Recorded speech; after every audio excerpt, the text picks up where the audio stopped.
Good afternoon and welcome back to another ironic introduction to another video. Today I have Alliance War number 6 for season 20. I was boosting pretty hard in this war and it is still my worst war of the season. Like, I don't typically boost for wars because they're not really compatible with my masteries, but Alliance was making a call to push hard, try and see if we can't push for plat 3.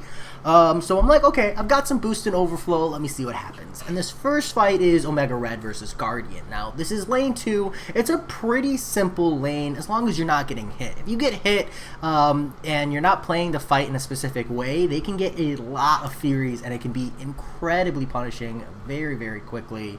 You can see here, I'm just going to turn my sound on real quick. I'll zoom in a little bit. I'm running a full synergy team, and even though they have a 6-star Guardian here, I should be able to wreck through him pretty quick with Omega Red. I get a solid heavy counter at the start. Guardian's weird just because he really reminds me of Nova like everybody else. I do block the whole special one just to be safe, punish it at the end. A lot of my spores have fallen off, which is unfortunate, and you can see that he's ramping up a lot of Furies. At this stage he has 7, and it's right here. Like, if this was Nova, I would have been able to punish. But because it's Guardian, he has that extra burst at the end, and it just deletes me. Only hit I take all fight, deleted. And that was really unfortunate. It was a play mistake, but that is part of the node. You know, if you're not playing to the node mechanics, they get a lot of Furies, and a single hit can just ruin your day. So that was unfortunate. I took a moment. That was why there was a little bit of a blip, and I do go in and I finish that fight. Nothing crazy. Very easy. So this next one is Invisible Woman. I'm relatively healed up here. I trigger the miss with my light attack, so I'm very safe to immediately get the parry from the punishment that she throws out. Just because there's like long enough, and here I'm just waiting and relying mostly on the degen damage. She throws a special one, which is unfortunate for me because I'm going to lose a lot of my spores, but that's okay. She's way farther down. I go to throw my heavy because she just went super defensive. I had some missed timings there. It was really awkward. I'm lucky I don't get punished there, but it's just kind of like a missed input on my part. I meant to throw heavy, chain it into an L1, and I just never threw heavy. So that was really unfortunate. I do think that was fully my fault. I don't think I pushed hard enough on the screen for it to register. Very unfortunate. I check back in, and I'm still boosted, so I decide to take this Venom the Duck fight. There's nothing crazy. It's a pretty simple fight overall. You do want to bait L1s, because there's really no risk to baiting the L1s, but there is a potential that you'll fail at Dex on the L2, so it's just safer to bait L1s, but honestly, both can be properly dexed with relative ease, so there's no real reason to you know, play super defensive. And otherwise, this fight's not too bad. You can see this guy's running both Liquid Courage and Double Edge, so he's going to go down pretty quick. I'll drop my heavy in here with the 16 spores, and he is just getting deleted. He throws the L1 super aggressively, so I'm going to take that as an opportunity to go full in 100%, drop my L1, and heal up a bit. Super nice. Next up is this Thing fight. Now, there's a lot of hesitation here because I wasn't sure how to approach this fight. So I'm full boosted, and I brought Red Guardian. Now, this is a kinetic transference Footloose Thing, which means that every time I parry, he's getting a percentage of his power. Now, the problem is Red Guardian's parries are perfect blocks, so it's doubled the amount of power, and it's just a miscommunication. I thought this was what my alliance wanted me to go in with because of Red Guardian's slow and being able to deal with Footloose. What I didn't understand was that they wanted me to go in with Omega Red and then just try to blast the thing down with raw damage output. Not a good time. So I jump in with Red Guardian.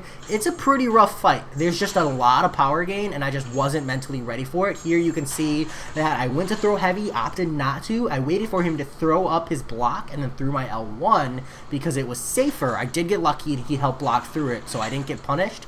But you can see here, every time I'm dexing, he goes indestructible. So I've got a lot of hits that aren't doing everything. When I trigger the parry and heavy to refresh my slows, it's a lot of power gain. So I'm just instantly back in the corner, constantly having to worry about this. I missed Dex the special 2, and it's a rough place to be. Now, that's my mistake. It was a misunderstanding. I should have gone in with Omega Red, but I'm sure Red Guardian, a good Red Guardian player, could do that fight. It's a lot of dexing, it's a lot of special baiting, but a good amount of patience. You can keep that slow up pretty much the whole fight, and then nothing crazy. So we waited out, and someone else ends up pushing it out. I find that out the next morning, so I'll jump into this Doctor Strange fight.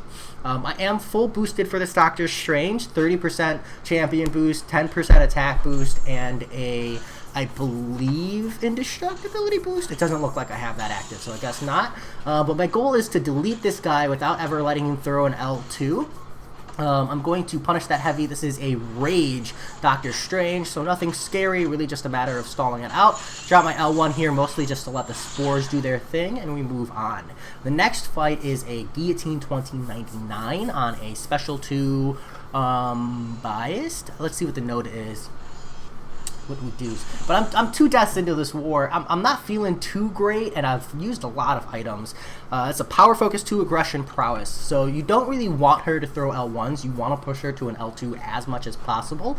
And I'm going to jump in with Omega Red because I'm full boosted. It's not an ideal situation, but I figure if I can get my spores on early and keep the degen up, constantly rotate between a 5-hit combo and a heavy, I should be okay. You can see here that I do dex at L1 perfectly fine, but now I have to play super passive because I triggered the Digicloak on accident, and you can see here a 5 prowess L1 does 26% of my health. Not a good place to be. So I get the heavy off. I'm leaving myself open, trying to get in for a window to do a 5-hit combo. I throw it into an L1 to just push her a little past over and get a little bit of my health back just because of the timing. She throws the L2. And so aggression prowess is not as big of a deal when she throws the L2. Ideally, you should be placing someone who threatens either an L3 here or has an L2 that does block damage. I don't think Guillotine 2099 is the world's greatest option.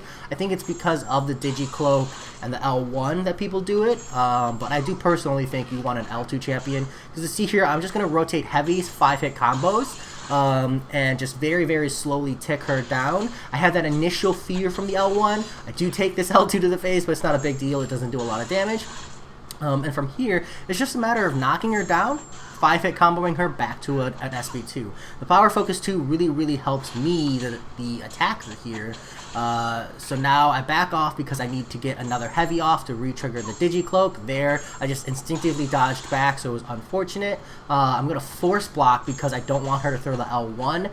She does have a good amount of prowesses. She's been super aggressive with the L2s, which is really, really nice. And now it's just a matter of continuing the rotation. Now, Omega Red, not the ideal candidate for this. You don't want to be using Omega Red. Unfortunately, that's just who I had accessible to me. So here, she triggers the regen. I get the parry to drop the regen, and then I throw a heavy, and I throw my L3, because I wasn't going to be pushing her into an L2. So I just wanted to secure that. Also get a little bit of chip damage, a little bit of healing, nothing crazy. And here, it's just a matter of baiting the L2 again. But she's at 3%. She's almost done. I'll go in for a 1-hit kick just to see if I can get lucky. I didn't trigger the Digicloak, and a parry heavy. She's down. It was actually a really good fight with Omega Red. Unnecessarily hard, but a really good fight with Omega Red. Now, this link that's left up, this is Sadist. And it's an Ebb and Flow Redouble Determination Crumbling Armor Havoc, which is a pretty decent placement for Havoc here, just because of like the potential for power gain. But I'm pretty boosted, and Sadist isn't a problem as long as you're not taking hits. So I'm thinking to myself, you know what? I think I can do it. I'm not entirely sure. I'm a little hesitant. It's been a rough war for me. I'm 2 deaths in, but I'm looking around. I'm seeing like what else does my team have? He's got Doom, Ghost, and Archangel. Archangel can do this fight, but the other guy had Doom, Stealth Suit Spider-Man, and I forget who else. So I was just like, either he's gonna do it with Archangel, or I'm gonna take it with Omega. And I'm like, I'm max boosted. Let me jump in with Omega Red. Sadist isn't a link that I'm scared of, because let's be real, if you take an L2 or you take an L3 from Havoc, you're dead anyways. So it doesn't really matter if he deals extra damage. I'm a little low, and I'm fairly low on items. This war has been fairly expensive for me, so I decided to pop a combat regeneration boost. My thought process is that having to re-parry Havoc means that I might be taking a lot of chip damage. This is a really good opportunity for me to heal up a little bit maybe as well, because I'm expected to take a Killmonger on the boss table with Omega Red. So I'm jumping into this fight, and my goal here essentially is to push him to L2s whenever possible to reduce the amount of feedback damage, and then literally just blow him up and just completely ignore it. So he's got Ebb and Flow Intercept, which means ideally you want to get an intercept in to get the proper damage, but you can see here, even without knocking off the protection, I'm just totally wrecking this guy's health. Like, he's going down pretty quick, even with a 60% protection. I wish I had thrown my heavy there instead. I lose a lot of spores, but I'm going to throw it here. Now it's just a matter of baiting an L2. He is very aggressive for it, so thank you very much, Havoc. I'm going to drop my L2 to help me get some damage over time.